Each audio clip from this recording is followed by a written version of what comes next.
Welcome to Get Paid for Your Pad, the definitive show on Airbnb hosting, featuring the best advice on how to maximize profits from your Airbnb listing, as well as real-life experiences from Airbnb hosts all over the world.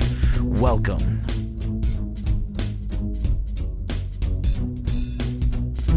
Get paid for your pad. Get paid for your pad. Get paid for your pad. Get paid for your pad. Get paid for your pad. Get paid for your pad. This episode is brought to you by Hostfully, a company that helps you make beautiful guidebooks for your listing. Especially for Get Paid for Your Pad listeners, get 2 free months of their premium version. For more details, visit hostfully.com/pad. Welcome everybody. Today I welcome Eric Moeller on the podcast. He is a pretty active guy. He's a real estate investor. He releases apartments on Airbnb. He focuses on the high-end luxury property management business. And he is also the CEO and founder of Hometel and the host of the upcoming Airbnb Mastery Summit. So that's a whole mouthful.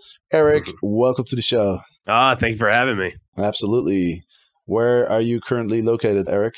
Yeah, so I live in Southern California in lovely San Diego. Awesome. There's a lot of digital nomads out there, I know. A lot of marketers and online people who work in the online space. So it's a good place to network and connect for people like you and me and myself who are in this type of business.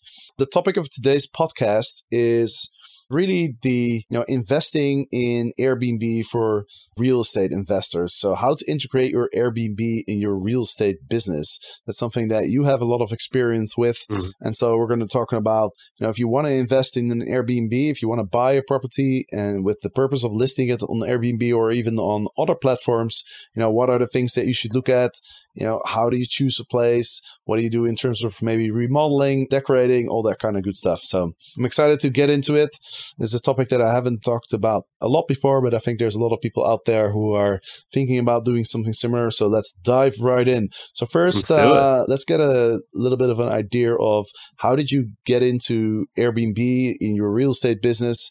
Can you give us the elevator pitch? Mm-hmm. Yeah, for sure. So I've been a real estate investor literally since I was 18 years old. I was lucky enough to be mentored by a pretty large investor in my hometown back in New Jersey.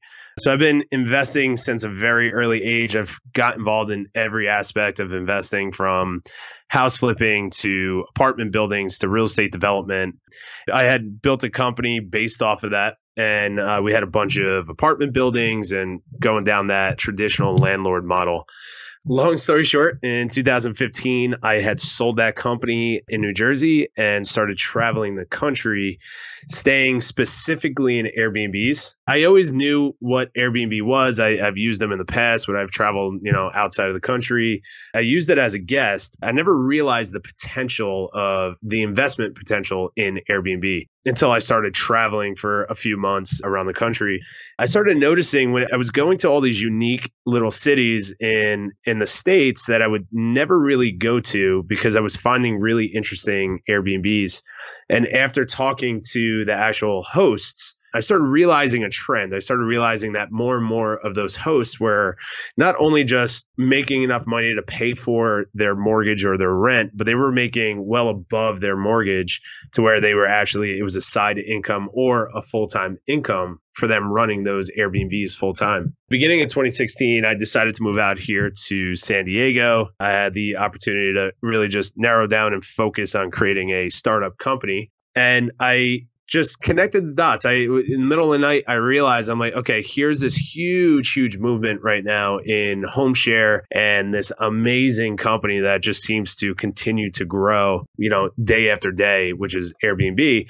Long story short, started messing around with the model, started diving into it. I spent a few months literally just studying it as a whole, from the company side all the way down to the hosting side, and started crunching the numbers. And I realized that the same buildings and homes that I was looking at to purchase for long-term rentals, if I staged them and kept short-term rentals in there, I was looking at nearly double the income, double the ROI on those types of properties. I'm like, okay, a light bulb went off. I'm like, there's really nobody out there right now that specializes in this. And I knew that there was a major opportunity to merge my investment skills with this new and growing niche and trend of home share. So yeah, we started messing around, started buying a few properties for it. We flipped those out. We realized that the real estate market right now is a little too crazy to purchase. So then we made a switch to partnering with landlords in San Diego and down in Mexico, where we would rent out their apartments, their vacancies, almost like corporate housing. We would go in, stage them, and then start renting them back out on Airbnb and other platforms. I mean, from month one, we started making a profit on it. By month 3, we were fully paid back on our investments on those properties and started making profits. So I'm like, okay, it's time for us to create a company around this. So we dove all in. So that's what we're doing now. We're focused on Hometel is focused on partnering with landlords that have vacancies. We rent them from a year to 2 years, stage them, and then professionally host guests from all around the world. And then the other arm that we noticed was the property management side, specifically in the luxury space. We realized that more and more guests were looking to get out of staying at 1 and 2 bedroom apartments and stay with more people in bigger homes. And I noticed that there was a major opportunity there as well to create a company working with landlords that have unique homes to manage that at a high level. So that's a quick little elevator pitch of how we got into it and what we're doing now. We're expanding pretty quickly here in Southern California for both of those models. And that was an elevator in a 456-story building. I love it, man. I love it. Well, I do. My backyard was Manhattan for a very long time, so I'm used to very large buildings. Awesome, man. Like, you're doing some really cool shit. Great to hear. So here's my first question to you. Let's say you're an Airbnb host right now and you want to expand your business. You have one listing and you're thinking, you know what? This is pretty fun. I love doing this. I'm going to either rent or buy a property with the purpose of listing it on Airbnb. Like, how do you go about selecting the unit? Sure. So I think the most important step is to obviously really understand the market. It depends on what market you're in, what city you're in, and their relationship with Airbnb and short-term rentals. But given that you're in a city that supports it, as of right now, San Diego supports it. It looks like they're going to continue to support it in the future. First, I would focus on the market that you want to be in.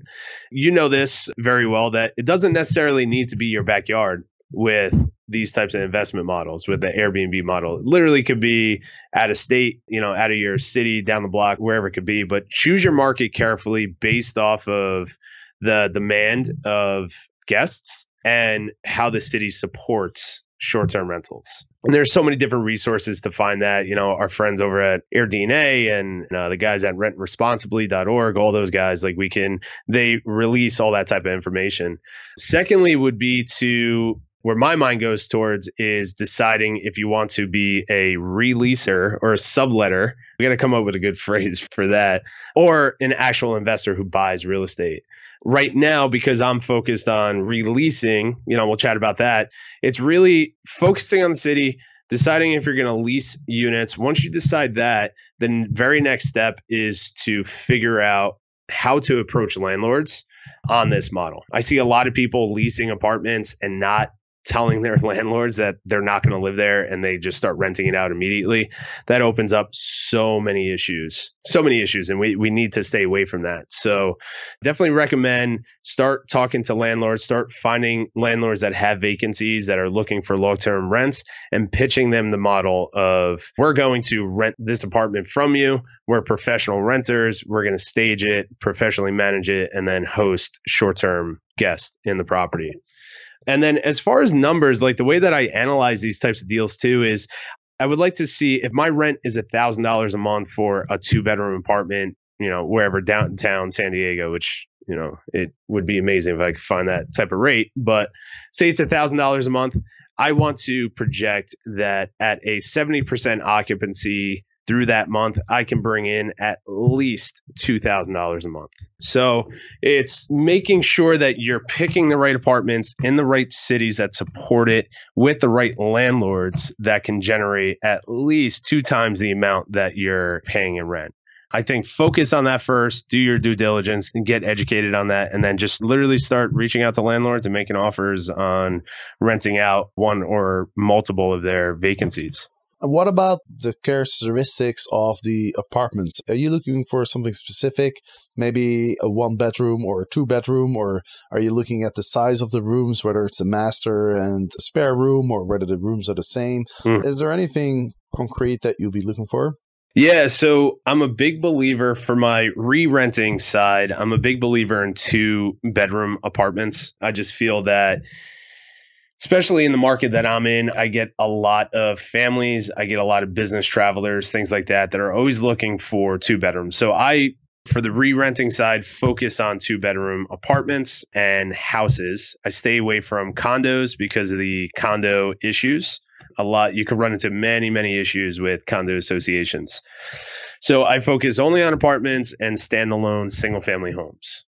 Now, I'm also a big believer that the more unique the unit is and the more character the property and the experience that you can create for the guests, the better and higher demand that you'll have for that property. So I'm always looking for it being next to attractions, being next to downtown city or here near the beach or airport, trying to find the right landlords that will allow us to do this type of model that have unique properties and unique, to where we can create a unique experience for them. And now on the management side, where we're managing luxury properties, we do the same thing, but 10x. We look for the most unique properties in our areas. Doesn't necessarily need to be close to those downtown areas. I have a property that's probably about 45 minutes from the beach, but we're generating about 15 to 17,000 a month off of that one home. And it's a 4-bedroom, 3-bath, custom design house. So yeah, the first step is focusing on the market that you want, knowing your clientele to where you can market towards them. But I'm a huge, huge believer about trying to find the most unique properties in the best types of areas for both of those models. I think one of the things that's important is to understand who's visiting this area. How do you find that out? I always recommend people, if they're planning to buy a property or rent a property to put it on Airbnb, I would say, start with pretending you're a guest and actually staying in an Airbnb in that area so that you can see, what's currently out there, what's the inventory that's available, and also, learn a little bit about the market, what are the big attractions, etc. Is there anything else that you could advise? Yeah, so that's exactly what I did when I first moved out to San Diego and decided to get into the short-term rental business. I would say about a month and a half, I bounced around to all the different communities here, staying in Airbnbs with super hosts that had, very unique homes and amazing reviews.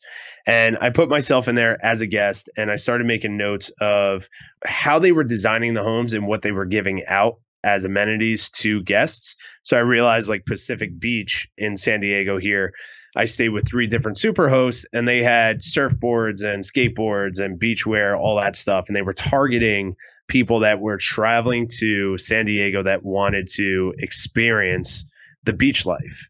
And the 3 super hosts that I stayed with had amazing reviews, had, fully booked out, great occupancy, and they designed their homes to attract that type of person. When I stayed in the downtown area, I realized that it was very, very clean and they were targeting the business community, right? And I realized that in the downtown area, there wasn't all those extra amenities. It was just essentially a very minimal apartment that was great to stay for business travelers and a good place to work, right? So I think you definitely have to get your hands dirty and stay in a few places around your area, or you could just do some research on the Airbnb website. But it really is just understanding the market that you're in, who would be traveling there, and then choosing a niche to focus on. So I see people trying to rent to everybody and anybody. I'm just not a big believer of that. I'm a big believer of choosing, okay, I'm in San Diego. I could either focus on the business community, or I could focus on the beach community or the family community that's traveling here. And I'm going to focus on that niche, design all my properties for that, and design all my marketing just to attract that one avatar. That's such an important point. If you're trying to appeal to everyone, you'll appeal to no one. So Exactly. I think that's a really important point. All right, so we've talked about, how do you go about selecting your place? What are you looking at? Do some research. Now let's dive into the actual design of the place. So now you've purchased something or you rented something. Are you gonna get some more furniture in there? Maybe do some remodeling, maybe paint. What are those things? Or even the amenities that you're providing? Yeah, sure. So one of the first things that we do is we have a system down for our properties, because we've figured out exactly what asset we want, what avatar we're going after. So the designs and all of that we follow a system. But when we first got started, we went out and hired local interior designers, brought them in just for a day rate, paid them a few $100 for a few hours of their time to come in and give us design tips on the local flair, if you will. So bringing in the experience of the San Diego communities into our apartments. And my properties down in Mexico, we did the same thing. We bought all of our artwork and just little things that are all around the house that give it character. We bought it from all the local shops that were in that one community in Mexico. So when people were traveling there, they had that experience, not just outside of the Airbnb, but they experienced that community in our apartments. That's one thing, is really bringing the outside in and designing your home almost as a theme style property. People really, really enjoy that. And the more unique you can get, the better results you'll have with bookings. We do some painting. So our typical 2-bedroom apartment costs us anywhere between $5,000 and $7,000 for furnishing and painting and all that stuff. It goes for the same thing. We keep the painting really light, but we try to tie it in with whatever the theme or culture is within that one community. And then as far as the actual furniture, we purchase everything secondhand right now. So it's either we're buying everything off a Craigslist or Amazon, or, we send one of our guys out to IKEA to buy some entry level stuff, and it all looks great. And with $5,000 to $7,000, you can have a business in an Airbnb fully up and running, design it very unique to your marketplace, and then within a few months, earn that back in most markets. Awesome. IKEA is definitely a great place to buy stuff. So I recently sold my apartment in Amsterdam, and I had a lot of furniture in there that my different members of my family wanted. And so I rented a van and I brought all the furniture to my family members. And I noticed that I bought everything at IKEA 10 years ago, back in 2007, and everything was still standing. Everything was still in working order. And funny thing is, I had one wardrobe that there was I tried to put it together in my mom's place, and I was missing some of the bolts or something. I don't know. So I went to IKEA and they gave me the right screws and bolts. And then I had to know which one it was. So I looked it up, and I was kind of shocked when I saw the price. The wardrobe only cost $120 or so. And I was just thinking, wow, that's value for money, using it for 10 years for $120, and it looks pretty good. IKEA is definitely a great place to go. The ROI is great for sure. It can be a little bit challenging to put the stuff together because how there's always one part missing. And on that note, I saw a funny meme. Recently IKEA had its birthday. And so somebody created a meme, and where it said, "Happy birthday, IKEA. Here's your cake." And then saw a picture of a bunch of flour, a couple eggs, pack of butter. I love that. I thought that was pretty funny. So let's talk about the amenities. Are there any specific amenities that you always provide? We're talking about bathroom stuff, towels, maybe things in the kitchen. Yeah, for sure. So every single one of our units have all the basic amenities that every Airbnb should have. So essentially, you want to put yourself in as a guest who's coming to that home. You want to make them feel like they're at home. I always stock the house with, everything that they're going to need, from paper goods, paper towels, toilet paper, tissues, all that stuff. Our kitchens are always packed, fully stocked of every cooking utensil, pot and pans, everything that they possibly need. And if they don't have it, they can make a request. We'll send somebody out to pick it up or buy from Amazon and ship it out to them for the kitchen side. We're always stocking brand new, fresh towels and all of that stuff in all of our units. On top of that, we try to make it as simple as possible with technology in the home. So best internet possible. We always have smart TVs that hook up to multiple different platforms like Netflix and all that other stuff. So they have options to sign into their accounts. And we're really just trying to make it easy for them to relax the second they walk in there. As far as additional amenities, so that's our basic stuff, right? And for our additional amenities, it depends on the type of property, the market, and the clientele that's going there. But we're experimenting with some really cool stuff. So for my luxury properties near the airports and all that, we actually offer them car service from the airport to the house. So we'll actually send somebody out or send an Uber for them to pick them up at the airport and drive them to the house. And these are people that are spending, $700, $800, $900 a night on our home. So the cost of an Uber or the cost of one of our guys going out to pick them up is really, cost effective. We're also on a few of our properties offering car rentals. So there's a really cool app. I'm not sure if it's outside of the States. I'm sure it is, but an app called Turo.com. We're tying those into our listings. So when someone books our home, we will send them a link to our cars. And we have about 4 or 5 cars that we rent out to our guests that are staying in our homes. And then again, it comes down to the marketplace. Our beach houses, we like to go a little bit above and beyond and give them everything that we think they're going to need. So we have some basic surfboards and skateboards there. We have beach chairs, all that stuff that they need to really enjoy themselves at the beach. And then when it comes down to the business side, the downtown areas, we stock them for in mind that our guests are going to be there for work or business, whatever. We'll set up a workstation with the best type of internet and, everything that they need to really just go relax and then start working. So each property is a little bit different. We have our basics, and then based off of the property and our avatar, we'll add on little things to kind of make the property a little bit more unique. Awesome, man. That sounds really great. You've heard me talk about Hostfully a lot over the past few months. I love sending my beautiful Hostfully guidebook to my guests, as it makes me look very professional. I also love including screenshots of my guidebook in my actual Airbnb listing. This helps me stand out from the crowd. Well, now I'm thrilled to announce that I'm a sponsor of the Hostfully Host program. Twice a month, Hostfully selects a host and features them on their top-ranked blog.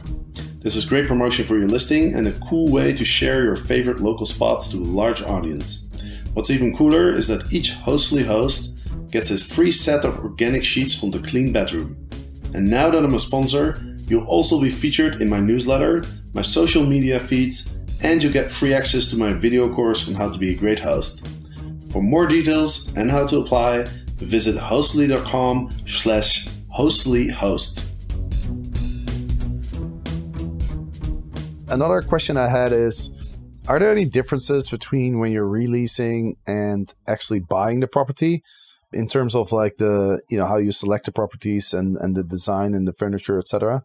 When it comes down to design, not really. So if you're buying the actual property, you have so many more options and flexibility to add and change to the physical structure and the land.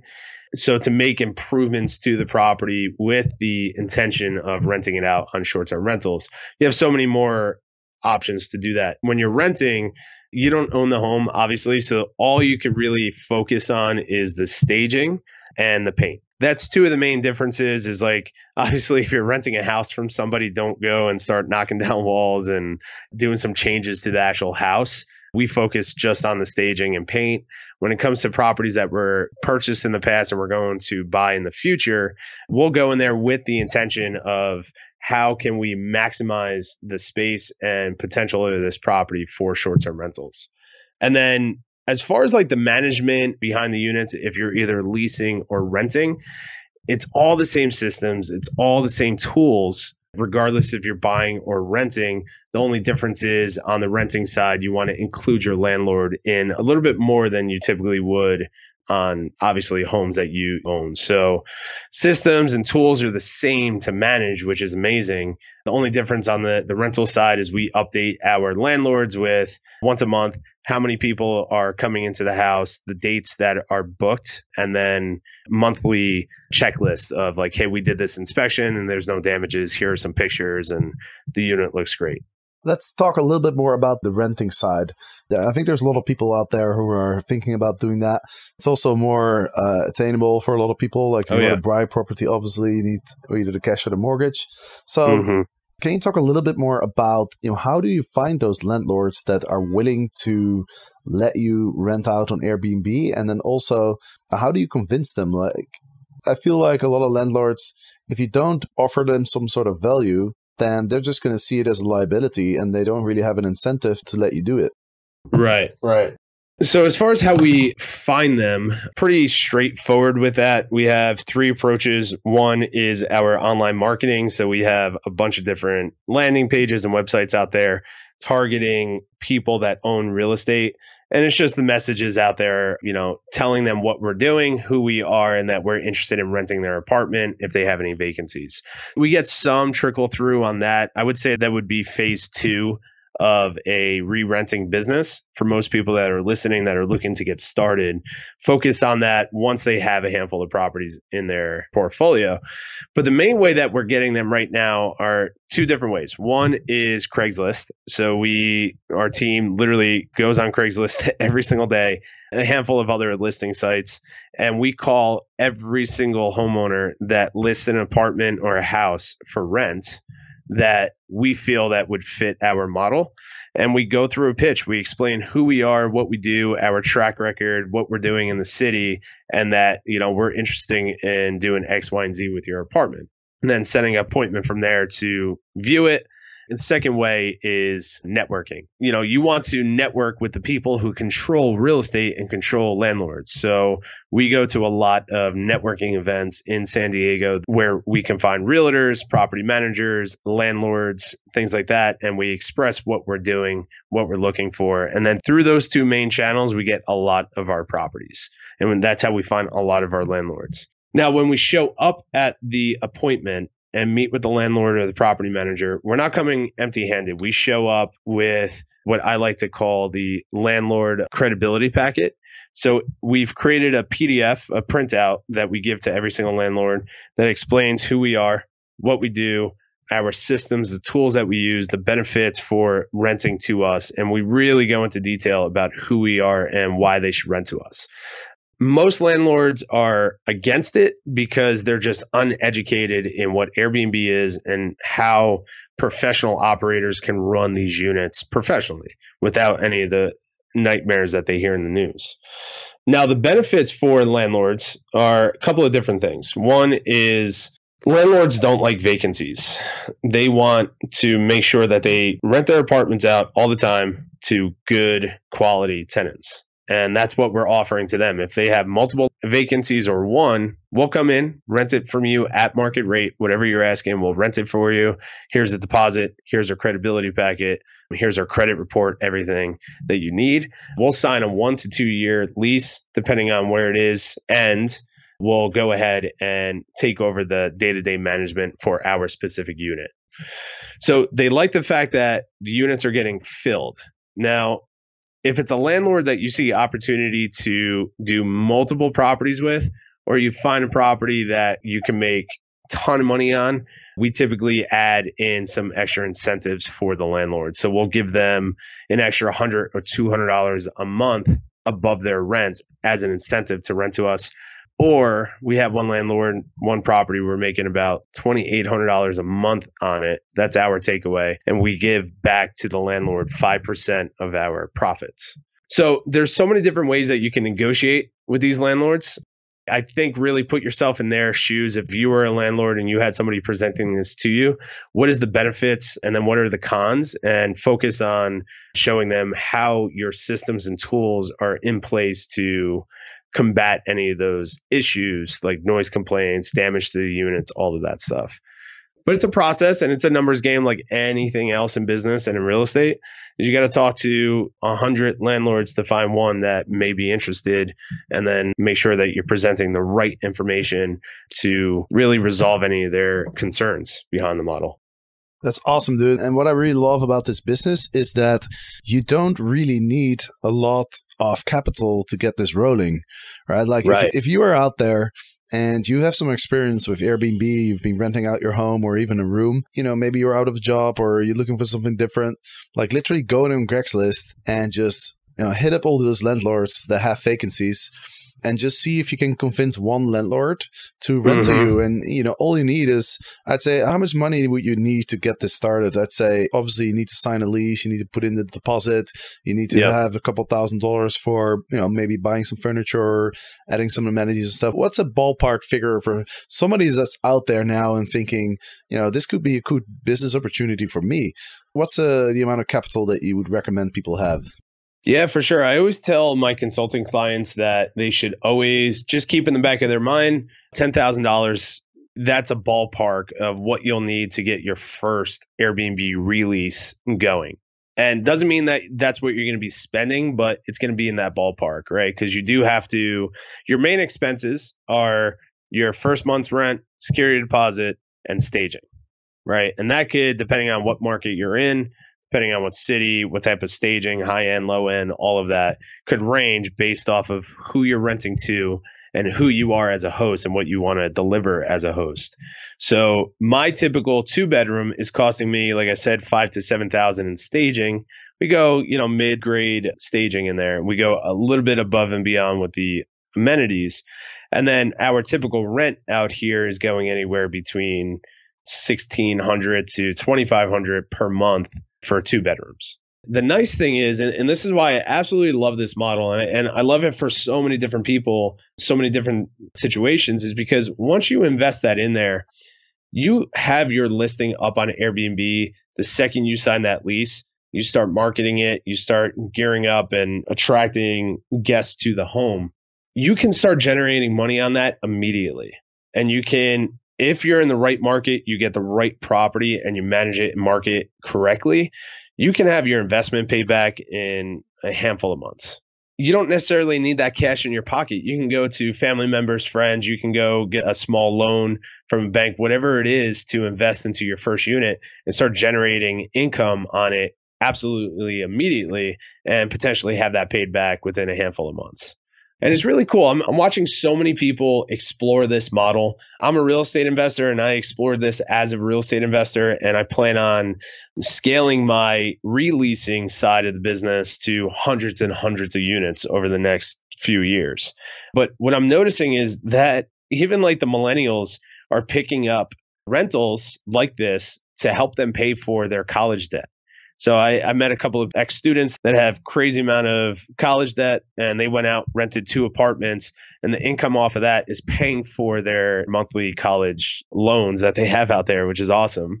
And then I'm noticing a lot of baby boomers are doing the same to help them generate some extra income for retirement. You don't necessarily have to be a real estate investor like me trying to scale to 500 units over the next couple of years. You could literally just be someone who's out there and like, okay, I need some extra income. I'm studying some courses. I understand how to run a professional Airbnb. Go out, find an apartment within a couple of weeks, have it staged in a week or two, up on Airbnb and generating income within 30 to 40 days. I don't know any other model out there in real estate to where you can do that unless you're buying large properties. You're absolutely right. Totally agree with you.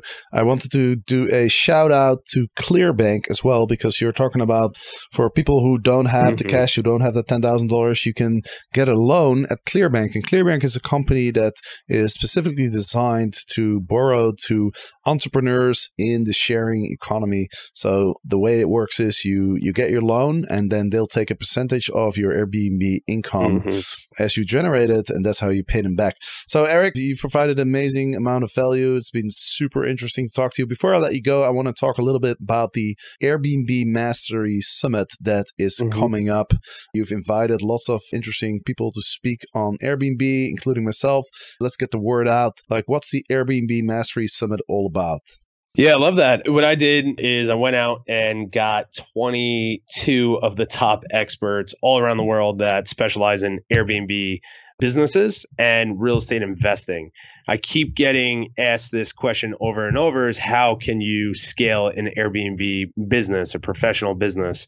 And it's such a brand new niche, such a brand new trend happening right now that there's really no main blueprint out there on how to do this. You know, there's podcasts like this that we go back and forth and you get little snippets here and there. So what I wanted to do was grab all those experts, bring them in over the course of 3 days to talk about literally how they are currently building their Airbnb businesses. And we have, you know, of course, yourself on there, and we have some guys that have thousands of units on the management side, on the leasing side. I brought in some of the top real estate investors that are throughout the whole country that specialize in buying apartment buildings and houses, and really got their take on how they're integrating Airbnb into their investment models and properties. So it's really, really interesting. I think it's the first of its kind to bring that many experts together on this topic. The main takeaway for the attendees on this summit is literally how to start an Airbnb business, figure out what tools and teams that you need to run it professionally, and then we give tips and tricks on how to scale it professionally to hundreds of units, if that's something people like to do. So, and it's a free event, which is awesome. All the speakers on there have agreed to jump on for free and give as much information as possible on how to grow an Airbnb business. So August 11th to the 13th, it's going to be free. So all you have to do is just toss in an email. We send out a ticket to the listeners. During those 3 days, they can jump on and hear from experts like yourself and Scott Shatford, Van Merrill, David Lindahl, Kent Clothier. The list just goes on and on. So love for your listeners to come out and join us on August 11th. Awesome. Sounds great. And I'll obviously include a link where people can sign up in the show notes at getpaidforyourpad.com/podcast. So you can find all the information there, as well as all the information about you, Eric, your business, and everything you have out there going on. I think it's been extremely valuable, everything that you've shared with us. So I want to thank you for coming on. I'm really excited to be one of the speakers on the Airbnb Mastery Summit. And so I recommend everybody to sign up. Is there anything else you want to share with the audience? That's it. They can check it out at airbnbmasterysummit.com. And yeah, thank you for having me. This was great. All right, Eric, thank you so much. And thanks to listeners for being here and listening to this episode. I hope you enjoyed it as much as I did. And of course, there will be another episode on Friday where I'll be discussing this week's news. So I hope to see you there. Get paid for your pad. Get paid for your pad. Get paid for your pad. Get paid for your pad. Get paid for your pad. Get paid for your pad.